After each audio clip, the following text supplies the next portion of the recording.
Hey there everyone, welcome back to Daylight and Daisies. I have this amazing Japanese maple.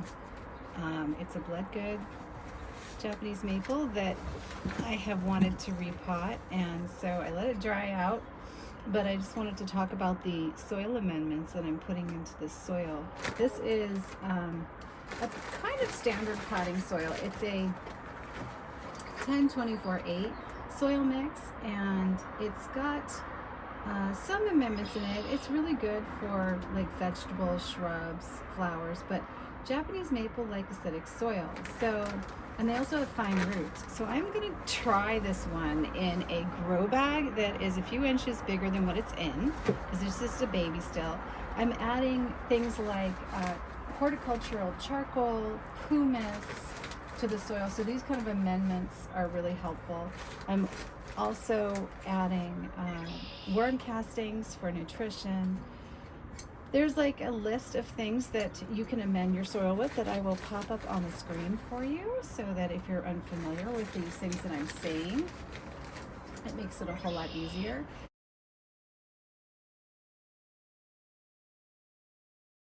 But basically, I'm just creating a really nice aerated soil. I don't want it too aerated, but I want it aerated, right?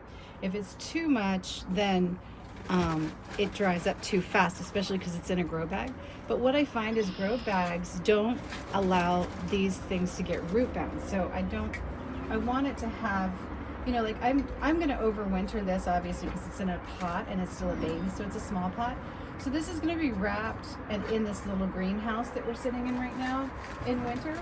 But for spring and summer, I just want it to be in a really, really nice, rich soil with lots of aeration, because they don't like to be soggy. So this grow bag's going to keep it unsoggy. I can lift it out of the pot at any time to check it and make sure. And I also have water meters, so I'm just kind of covering my bases. But I mainly don't want it to get root bound. I want it to develop roots, and I feel like aeration means grow bag to me, So we're going to create a little hole here, and I put a lot of really nice things. You can kind of see, let me give you a little bit better view of the soil.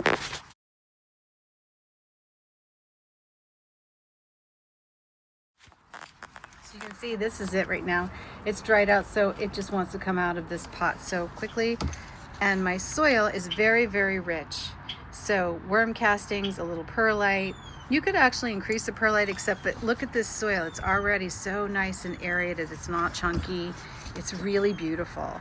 And this bag already comes with some amendments to the soil, so it's a beautiful soil. I got it at a garden center called Jade here in Toronto in Ontario, and he's just amazing because he does like regular bonsai, like succulent bonsai trees, and like has a lot of different things. So he's got soil amendments there. I used the red sienna, like this is pine bark mulch. So I just didn't have any other kind of pine bark, but the mulch is fine, because what you want it to do is it will break down, and that gives nutrients to the soil. And ultimately we are going to do pH testing on the soil as we go along and amend it in any other way, because there's a lot of different things you can do as you water your plant to feed it well and keep the soil pH balance for what it wants. So we're going to deal with that later. You don't have to worry about that all the time right in the mix, but this mix is pretty good. I mean, look at there's pieces of horticultural charcoal in there. That's really good for aeration, but also for nutrition. This is going to be a lovely thing. So kind of an experiment, because I've not grown one in a grow bag, but I think it's a really good idea, because our summer gets hugely hot. And I want it to have aeration, and I don't want it to get soggy, because if we get a lot of rain this year, it's been weird weather, and we want to make sure that we set up for flexible success, right? Don't just put it in a pot. I'm also putting it in a plastic container that doesn't have drainage right away. I can always put drainage in later.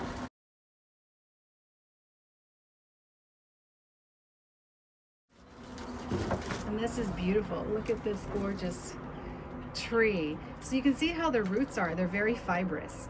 So whenever you have fibrous roots, it pretty much goes to say that the plant doesn't like to be soggy, because fibrous roots will smother, and it's really, overwatering means there's not enough oxygen going into the plant.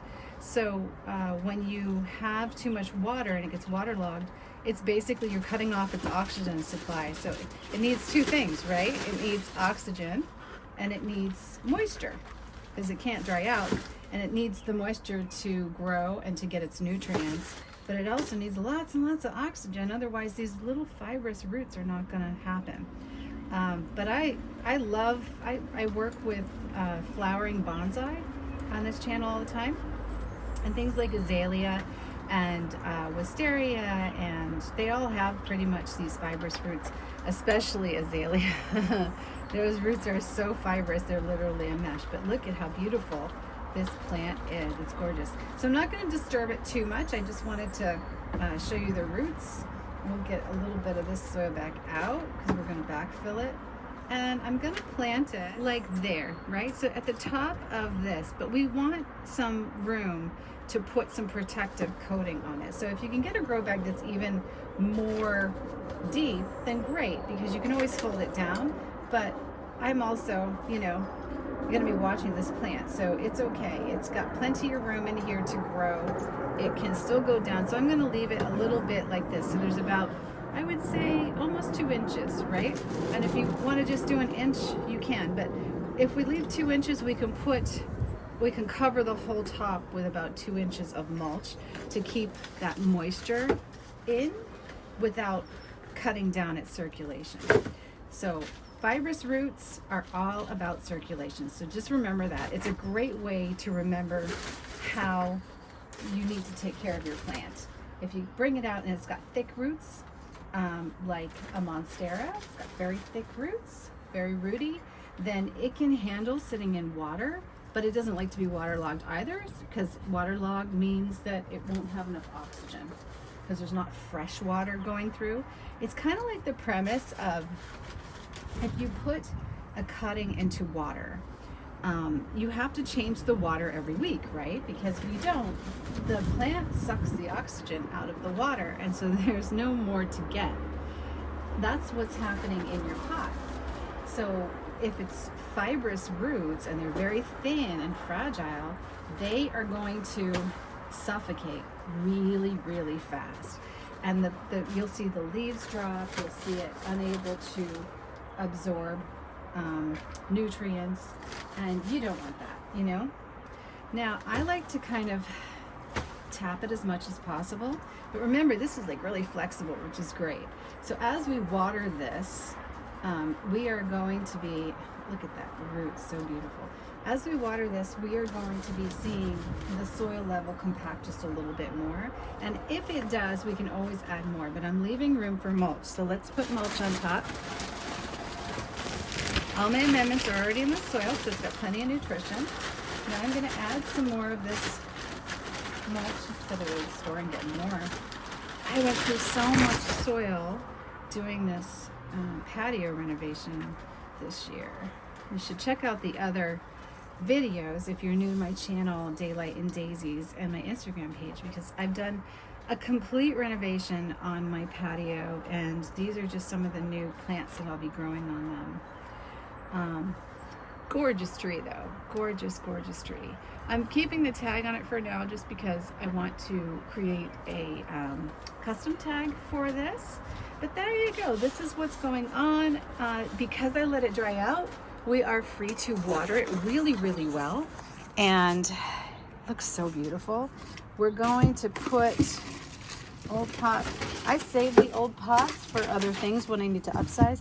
This is just a really, really inexpensive planter. But for this baby tree, it's fine, and we can upgrade to something bigger, but I don't want to like purchase heavy planters because this has got to be picked up and put into this greenhouse over winter. And because I'm going to be covering it and keeping it nice and warm, it doesn't need to be in a really big planter just yet. We're going to let it kind of size up on its own and grow. So let's put this in here. It's already heavy. So there we go. Now, what you can additionally do is if you want to, I want to be able to pick this up and see if there's any moisture in the bottom, but I'm leaving this open right now because I want to see, and I want the airflow down there. And we're going to see how it goes, and we're going to use moisture meters to do that. I've got this little stake in here. This is the bamboo stake that came with it, so it should be pretty good. It's looking pretty straight the way we potted it, and it's nice and secure. As we water it, and it's just going to become even more rooted into the pot. And we loosened up some of those bottom roots, so now the plant is going to say, oh, this is my new home, this is great, I'm going to go to work. And as far as controlling how tall this gets, we're going to wait and see. We've got pretty tall ceilings here, so if it really wants to get to be 6 feet, which is what this cultivar is, it's a 6, I think it's about a 6 foot by 4. It can get that big on this patio because we've got very, very high ceilings. But I'm gonna see. I'm not gonna make it a bonsai tree necessarily, although this would make an amazing big bonsai. But in order to do that, I would have to chop this, and I kind of don't want to chop that. I like this one the way it is. I'd rather propagate some of these beautiful leaves that it has, and grow one from scratch or a few from scratch from this, and just thicken up the trunks as we go along. But it does take years, but I definitely will be propagating this and making it into several beautiful bonsais for my channel, so you can see how I do it. Beautiful, huh? Oh, by the way, this gorgeousness, this is my pastel pink. It's like a cotton candy pink lilac tree. I love it. There's also a dwarf lilac back there that I've been working on, and that is a purple one, which is really pretty too. It's like a pinky purple. Then I have an azalea back there that I'm still trimming. There's some bougainvillea we've been working on. This azalea is ready for another prune. I just wanted to see it bloom, and I didn't plan on pruning it for the season yet until after the blooms are over.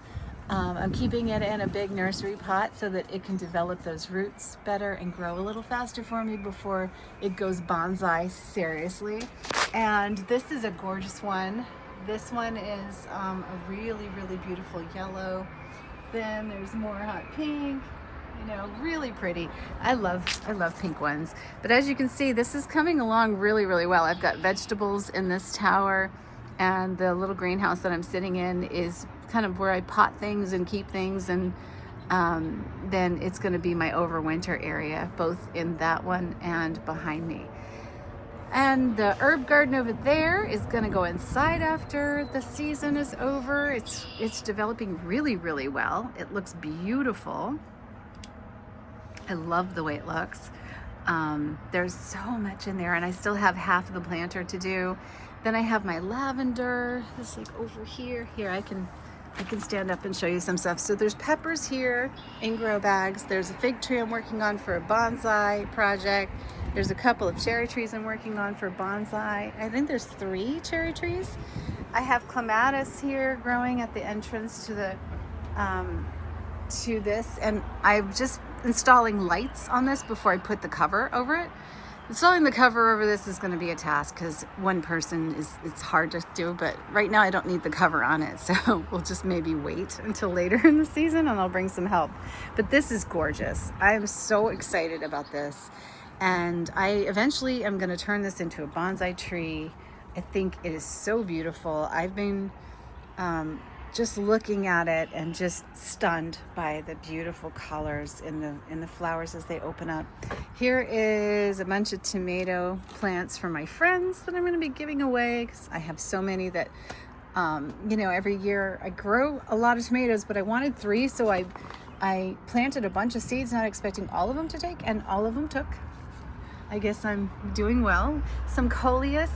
This coleus I'm growing here, and then I've got 2 little babies here that I bought, and I did not do these from seed, but I will be bringing them inside for some color and showing you how to grow them inside after the season. So they're gonna sprout and take all this full sun in, and then we're gonna show you how to do it inside too.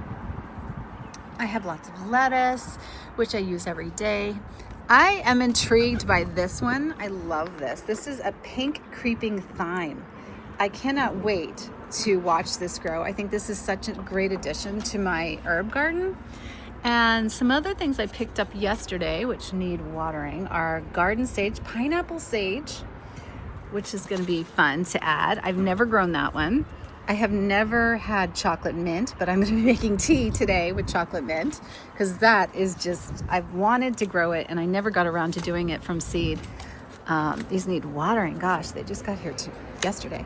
Sage, this is golden sage, which I love the color. I mean, look at the variegation on the leaves. It just stopped me in my tracks and I had to get one for sure. And these are really actually so cheap. You can do them from seed, but they are so inexpensive to buy at your garden center that, you know, for $2, it might be good. Rosemary, which I'll be cutting the tops off and propagating those to like triple, quadruple my rosemary. I'll probably give some of it away before I bring it inside after summer, but we're just starting, so. This is pineapple mint. Pineapple mint. Look at how cool that is. So this one I'll be unpotting, separating it, and repotting it to spread it a little bit. So those are some of the new ones that I purchased. The rest that I have been growing are over here. So we've got some regular mojito mint, which to make mojitos this summer. I have parsley, like Italian parsley. There is thyme. I have Thai basil, which I really love. I have, what else is here? I have dill down there, which is looking a little bit wet. They don't love to be wet. And I think I'm actually gonna move this one because I think it's getting too much sun. I think it wants a different position. So if it's not doing well there, we're gonna move it. It's temperamental. I love my lavender. And this is a really cool one that I picked up. This one is Full to Part Sun. I love just the color is stunning. And to pot it with the lavender, it's gonna look beautiful. Now what I did just realize is this is called Parisian Shield and it's a Proven Winners. And it's just, I mean, look at it, wow. I got this at Jade actually. And he has some beautiful, beautiful things over there. He's really struggling, I bet, because this weather's been so topsy-turvy. But, you know, had to go over there and make sure I supported the local gardener and not just grow everything from seeds. But his prices are excellent anyway. So the Munstead lavender is full sun. You keep it moist. But, you know, I just realized you keep it moist while it's growing. But then after that, it doesn't require as much moisture, right? You can let it dry up a little bit, but don't let it get crispy. You can also propagate it really easily after the flowers are done or before the flowers are up. But I would keep this away from your dogs because it will make them sick. So this part stays over in my greenhouse area where it's blocked off. I have some spicy pepper here, some flowers that are just getting going. These all came up in the last day or so, which is so cool. Echinacea, of course, this is a powwow white dwarf echinacea, so it's gonna bloom very, very shortly. And this is gonna bloom July through September. Just it like sun, then shade. If it's really hot out, I move it to a shadier spot. I love these. These are just like my favorite little flowers. They're so cute and I have them in all colors and they come back every spring. So you can overwinter these. I'm just gonna pop them in my greenhouse. This is one of my strawberry plants. The other one is huge already. But this is an interesting, like different one that I picked up. I actually haven't seen one like this. I don't know why. It's just, it grows different. Oh, this is the Burglos. So we gotta put that in that other pot. But I don't know. It just, there's something about it like standing up like it is that just is intriguing to me. So, and then of course, my David Austin roses that I bought from my mom. We have several of them. I think there's 6, 1, 2, 3. I still have to pot this one. There's one over here, the Lady Gardener, 4. There's one over here, 5. I believe there's 6. And I got these for her because I grew up with her. Tending roses. We always had them. And here's another one. Oh no, this is a blueberry bush. Here's another one. And I missed having them around because it feels like home, you know? And when you grow up with plants, this is what happens. You don't really ever feel good without the plants, right? You kind of just want them around. So, and it's nice to come out here in the morning and just have my protein shake or a cup of coffee and just mess with the plants and do the bonsais. And this is just stunning. I'm so excited about this one. So there's our Japanese maple, our bloodgood. That's how I repotted it. That's how I have the setup going right there. And yeah, we're gonna watch it on the channel over time, watch it grow. It's already grown a lot just from being here. It's been here a couple of weeks or maybe even a month, and I didn't get around to repotting it. Let's water it. I love the colors. Oh my goodness. And there's another one I have to repot, so I will do that in a separate video. It's a beautiful green Japanese bonsai, and right now I am going to water this guy very well and then put him back over in the unwindy spot because they don't love a lot of wind, but they are pretty resilient, as you can see. I don't want him to get windburn on his beautiful leaves. And if this cold wind doesn't stop, I will be putting this cover on because I just don't want it to batter my bougainvillea and stuff. The clematis, oh my goodness, look at, in just a couple of days. I don't know if you've ever grown clematis, but it's just the cutest thing. I mean, like, literally look at how this is wrapping its little arms. See how it like wraps its little arms around the little stakes? It likes thin little things to wrap itself around. So I could actually even wind some twine around this one if I wanted to. Similar to what I did with the pea tower. So I did this with just bamboo stakes and some twine. And this is just, it's like the same kind of thing. It likes to wrap itself around stuff. So this is going to be full of flowers this season. I've actually got more to put in here that I did grow from seed. So you just kind of get it started and water it well and put it in the sun, and it's just going to wrap itself around and grow all the way up and have tons of flowers. And the more you cut the flowers, the more they come back. So you want to cut them. I did something similar here for this one because this wisteria is also a vining plant. A lot of these fibrous roots. So a lot of what I said with the Japanese maple kind of go for these too. This one does not love my afternoon sun, and it doesn't love the wind. And that's, if you see that, that's usually just what it is. It also has a little, oh my goodness, look at the new growth. It literally shines like silver, like little silver pearls. Oh my goodness, it's so gorgeous. Look at that. Is that the prettiest thing you've ever seen? Look at the shiny.